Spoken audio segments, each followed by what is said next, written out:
Hi 7th graders, today we're going to be looking at measures of central tendency. By the end of this lesson you want to be able to select the most appropriate measure of central tendency to describe a set of data and then justify the choice for a particular situation.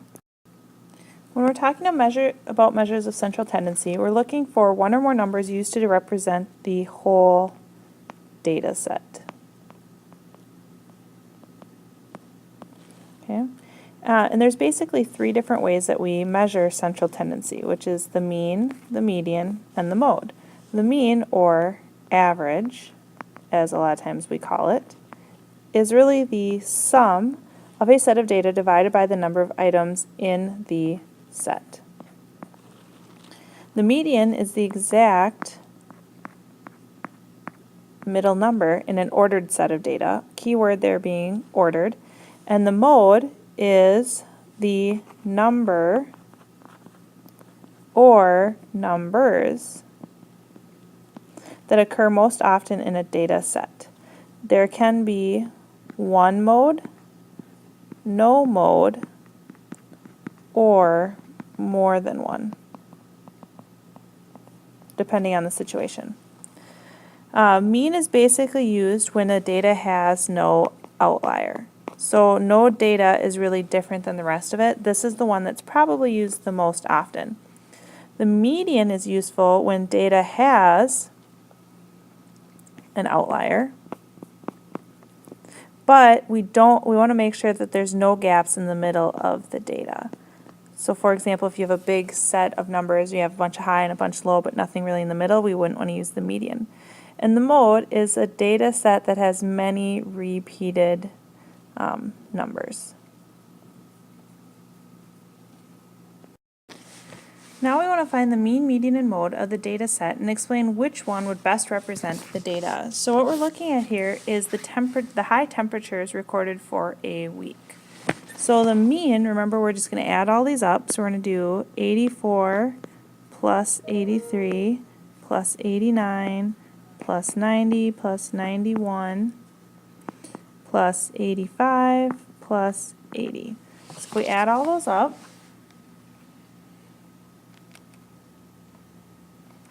plus 90,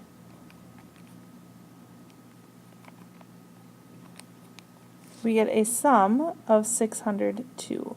And now we're going to then take the 602 and divide it by our number of data points, which in this case is 7, because there's 7 days in a week. And we get an answer of 86. So 86 is our mean. The median, we have to put our numbers in order. So our smallest number looks to be 83, so I'm going to start with 83, then 84, 85, oops, and actually we had 80 beforehand, 85, 89, 90, and 91. Now we're just going to go for the one that's exactly in the middle, so I'm just crossing off the points on both sides. So our median is 85, because that's the one that's exactly in the middle. Remember, if you had another set of data, so say for example we had a 79 here, so then we'd actually have two numbers in the middle. We would actually have 84 and 85. If that's the case, then you would find the mean between those two numbers. So in this case, it would be 84 plus 85, or the number that's exactly in the middle, or 84.5. And then our mode is the one that happens the most often. In this case, none of our numbers repeat, so there would be no mode for this set of data. Because there aren't any that are vastly different, our mean would be the best representation of our data, even though our median and our mean are fairly close. Because there's no gaps and there's no outlier, mean is probably the most accurate.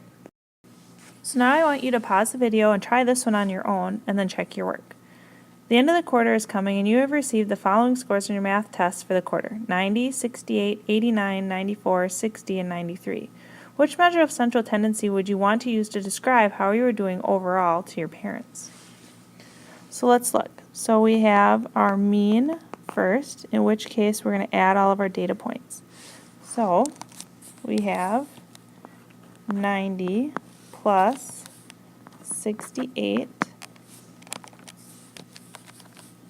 plus 89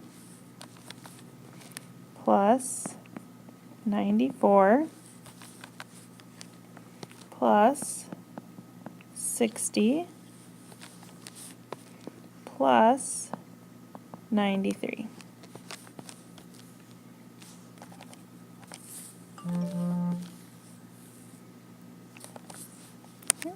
The sum of all of your scores would be 494.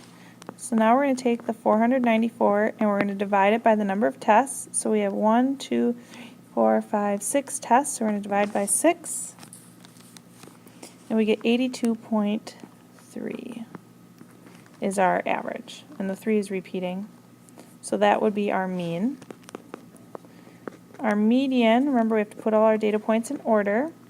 So our lowest is a 60, then we have a 68, then 89, 90, 93, 94.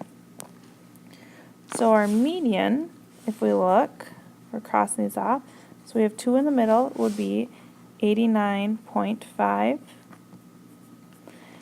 And our mode, once again, would be none, because none of the data points repeat. In this case, we would want to tell your parents your median score, because obviously that's a higher score, so that would be the one that you would choose to use, even though the mean would be probably a more accurate of where you are in the class.